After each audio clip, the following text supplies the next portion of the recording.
বিসুন্নতি, আমার একটা সুন্নাতকে ভালোবাসা আঁকড়ায়া ধরতে পারে, ফালাহু লাহু আজরু শাহিদ, আমার আল্লাহ আমার এই সুন্নাতকে আঁকড়ায়া ধরার কারণে ভালোবাসা একটা শহীদের সওয়াব তার আমলনামায় লেখা দেবে।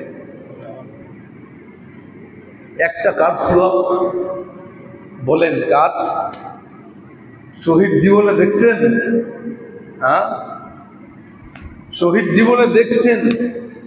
আরে মুজাহিদ শব্দটাই তো এখন উঠে গেছে দুনিয়া থেকে।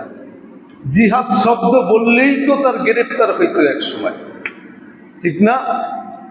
এখনো জিহাদ শুনলে কেমন যেন অনেকের পার তলায় মাটি থাকে না।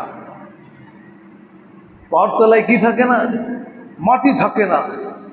কিন্তু আজকের সমাজের যুবক যেমন গেমের জন্য পাগল, মোবাইলের জন্য পাগল, আজকের সমাজের মানুষ যেমন খেলা দেখার জন্য পাগল, আজকের সমাজের মানুষ যেমন ভালো খাওয়ার জন্য পাগল, আজকের সমাজের মানুষ যেমন ভালো পড়ার জন্য পাগল, আজকের সমাজের উম্মতে মুহাম্মাদীর অর্থের যেমন লোক, সুখ্যাতির যেমন লোক, কর্তৃত্বের যেমন লোক, বড়াইয়ের যেমন লোক, আজকের সমাজের উম্মতে মুহাম্মাদীর দুনিয়ার প্রতি যেমন লোক, মুহাম্মদুর রাসূলুল্লাহর সাহাবাদের জিহাদের প্রতি এর থেকেও বেশি লোক ছিল।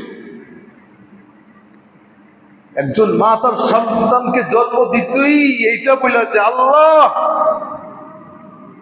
একটা সন্তান যদি দাও তাহলে মুজাহিদ হিসাবে দিও, নাইলে নিঃসন্তান হিসাবে জীবন যাপন করাই ভালো। কিন্তু পেটের সন্তানটা যদি যেন মুজাহিদ হয়, তোমার জন্য যেন রণাঙ্গলে লইরা শহীদ হয়ে যায়, কাল কিয়ামতের ময়দানের জন্য আমি শহীদের মা হয়ে উঠতে পারি। আল্লাহ এই এক নিয়তেই সন্তান গর্ভে ধারণ করলাম, মুজাহিদ বানায় দিই, মুজাহিদ বানায় দিই।